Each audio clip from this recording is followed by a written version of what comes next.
Okay, everybody, cue spoon and music in three, two, one.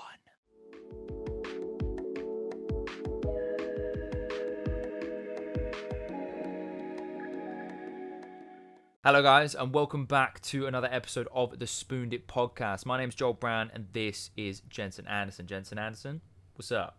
How's it going, I don't think I've ever called you by that before, but anyways. Now, guys, just a few little announcements, okay? So we are nearing the end of season 2, right? It's been quite a journey, and it's all very exciting because next week is episode 18, right? The final episode of season 2. We cannot wait to get into that, right? We've got something very exciting planned for you guys, and we're going to be giving an update of what is going to happen after that episode. That is coming all at the end of this episode, so make sure you stay tuned. Gents, I just want to go straight into this, okay? Because I've been thinking about this a lot recently. So I was staying at my stepdad's house for a little bit. They sold the house. I had to move my whole life over back in with my family, right? It's been great and I've loved it. However, this got me thinking. Now, you and I have done this a lot, right? And that for me was a minor move. You know, I was barely moving out of Derby. Okay, so it was still very close. But obviously, you and I have moved across continents, to say the least, right? And so what I want to have a quick chat with you about today is like the ups and downs, in our opinion, of moving house and what we think those actually are, because obviously we've got quite a unique experience, to say the least, I think. And actually I want to pitch this next one to you, because one thing that I was thinking about is that obviously with moving house, you know, you kind of, you know, you make the old house look really nice, because obviously you want to make a decent amount of money, everything, whatever the next plan is, you do have to leave it in a good condition. So a lot of the time you're going to go through all of this stuff of, you know, like painting, redecorating, all of this stuff. And you get to the end of it and you're thinking, flipping heck, this house looks really nice. Like, I don't want to move anymore, because obviously it is exciting to move house. But going through that whole process, I don't know, like that just really stuck out to me. And I remember leaving, I think it was the first house that we moved to in Kampala, and it was a wicked house. It was like joint right next to another house. Does that mean it's semi-detached or something? I can't. Anyways, we were great friends with the neighbors, and the house itself was wicked. And when we left, mate, the house looked so nice. But I was really just gutted to go. And I was wondering if you've had any experience similar to that. Oh, you know it, dude. Like, when we moved, when I was 10 to Uganda, I mean, we did so much work on our house. It looked completely different. We redid carpets, we painted the whole thing, the interior white, redid the outside paint as well, and we had tons of help. The folks at our church had they put together a team, like a send-off team, support team for us. Oh, wow. And they were amazing. They did such a great job. We had people just doing, you know, whatever you can imagine, working on the stairs, doing the paint, redoing the trim, just all sorts of things. And the house looked incredible by the time we left. And of course, it was all cleaned out. Everything was gone. It was like, dang, this is a really nice place. Like you said, it's hard to it's hard to leave once you have it all like that. Which, I don't know. I guess that just means clean your house more, and it'll be worth it. But it's tough, you know. Like, it's a relatively minor thing, I think. And obviously you can take care of your house while you live in it as well, and that's just you know, being responsible. But it definitely is a funny feeling when you're looking at it, and it's basically a completely new place. I mean, with the amount of work that we did to it, and yeah, it's weird because on top of that too, you're taking everything that I grew up with and basically whitewashing it, getting it all, you know, removing any trace of that we ever lived there, which is kind of a weird experience in its own right. Just beyond like looking at the house and seeing how nice it looks, you're like, dang, well, now this doesn't even look lived in anymore. So anyway, yeah, it's an interesting experience. A very it's a unique one for sure. Not one that you feel too often. Yeah, but I think on a slightly lighter note, we'll talk now about one of the good things about moving to a new place. And for me, that when I look back on that time, I can very specifically remember the first few days of being there. It's a real landmark moment, I would say, in my life. And not only just because we, you know, moved to another continent, Uganda. The continent is Africa. The country is Uganda. And it's a landmark moment for that reason alone. But also just the new space. You're kind of in a way reinventing yourself too, because there's whole new people, a new environment, new community, and it's really a chance to, choose who you want to be again. And I think that has a lot of opportunity with it, and it's kind of a uplifting sort of scenario you can find yourself in, because at the end of the day, it's not every day that you get a chance to completely choose who you want to be and like shape the perceptions of those around you. Not to say that you don't do that on a daily basis anyway, but in terms of like completely, like, there's never a second first impression, right? It's just a bit more of a major step rather than that every day, like you said. No, yeah. I agree. Yeah, absolutely. What are your thoughts about that? I don't know, because it's funny that you mentioned this actually, because I've been thinking a similar sort of thing, really, in terms of that. You've really got to break down quite a few walls to do something like this. And I think obviously there is that exciting element of moving house. You're going to a new place. It's going to be just a new house, new friends, almost a new everything, really, depending on how far you're moving, of course. And that takes a lot. That can be quite taxing on a lot of people in terms of being comfortable in this new space. And often that first night can be the hardest in terms of like, wow, right, well, I'm in a new place. This is meant to be my home. I don't really feel like it is necessarily my home. And at that same point, you make that decision, put your foot down to be like, you know what, I'm going to rise above this feeling. And then you can just be so much better for it. And then you just go through that whole process of falling in love with the place that you're living and having that place turn to your home. And I mean, every time I'll go back to Uganda now, if I see any of the houses that I lived in while I was there, it's nothing but love for the place. Just because of like how much it means to me and how much it means to my family now as well, which I think is amazing to look back on. And I think that's the funny thing, is that there's so many more levels to moving house and going through that process, not even only by yourself, but as a family as well. I don't know. It takes a lot. It takes a lot. And so, I mean, people out there, you guys that have moved house, you'll know what we're talking about.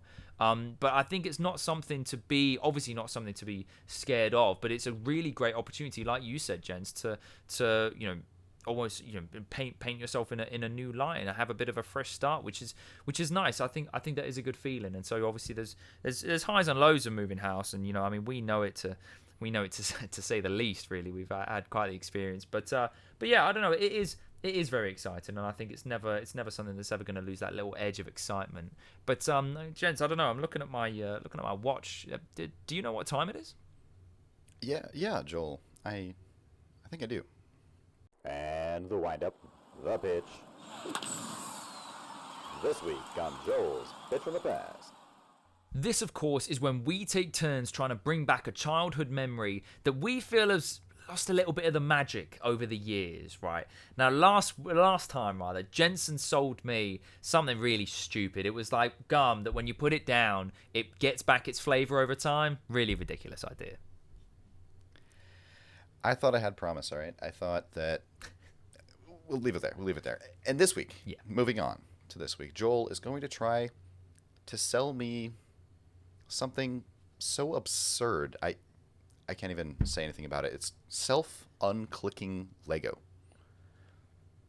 Indeed. Now, gents, I'm going to dive into this because you're a man of many talents, and one of these is high quality Lego building.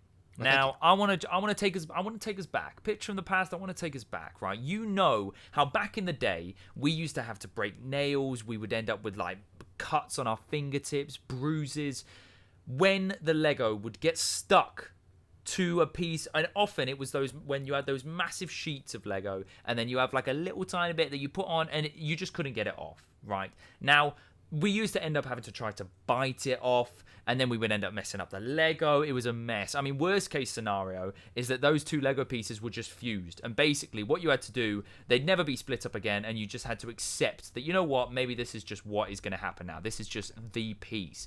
Then obviously after a few days you forget about it, and then you spot the piece out the corner of your eye, and you're like, oh my days, like I can finally unclip them, and then no. Because you try and you fail again. I'm here to put a stop to that today, Jensen. Sad times, bro. Sad times. Painful, too. Don't even get me started. I might cry. But no more shall we be tortured by these blasted Lego pieces and their shenanigans of sticking together. For preach, I present to you the Lego pieces. Now, what these Lego pieces have is they've got a magnetic function. And what this allows is it allows you to alter the strength of the connection between two pieces. What you've got on the side of the Lego piece, you've got a little circle thing that you can rotate and affect the strength. That's the idea. Mind-blowing. But Joel,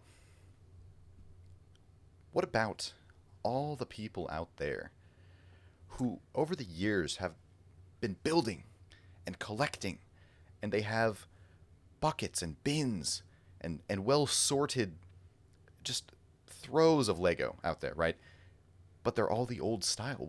What would you say to those poor souls?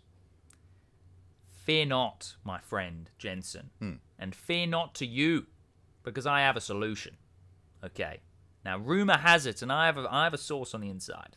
Okay, I have a source on the inside that Lego are going to be taking in those pieces and exchanging them for the new ones, and they're doing it for free because they understand the struggles that we have been through, and they have said, you know what, for the good of the country, no, for the good of humanity, we're going to do this. Massive shout out to Lego.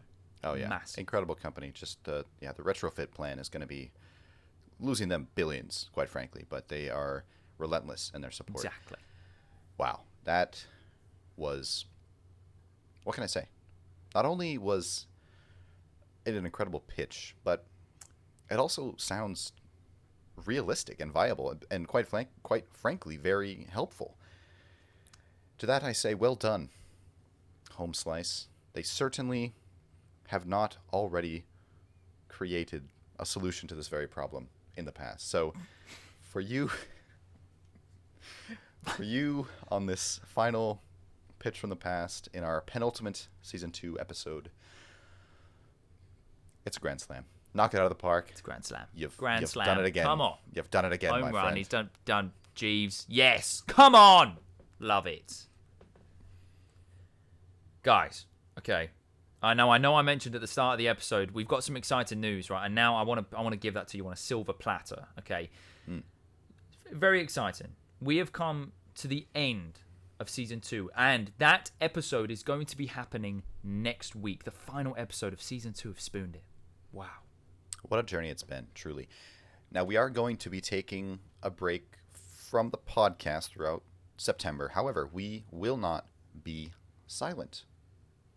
No, we shall not, Jensen. And that is because we're going to be doing a bunch of special little challenges, right? Now, you may remember, for those of you that have been following the podcast for a while, in the early days of Season 2, we did like a bounce challenge special, right? We were both playing the classic mobile game, and we went head-to-head with it, and it was sick. We're planning to do a bunch of similar things along those kind of lines.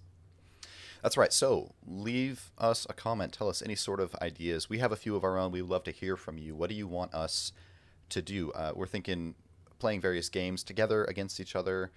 We have a few other kind of more unique ideas that hopefully will pan out. Basically, we're just trying to switch it up, take a little bit of break from the podcast, refresh that, come back in October with something new, something fresh for season 3. And in the meantime, we're going to be hanging out and having a good time. And just, it's the boys. You can't go wrong, right? Mate, I'm buzzing. I'm absolutely buzzing. It's going to be sick. It is going to be sick. Now, as well as this, we want to end season 2 with a bang. We have a very special episode lined up for you next week. It is not one to miss. Yeah, Jensen and I, we cannot wait to show you guys and just end on a really, really good note, because we massively appreciate everything that you guys have done for the podcast. We really, really do. That is exactly right. Now, until then, thank you so much for listening. Leave us a comment, subscribe if you want to, and of course, we'll see you next week.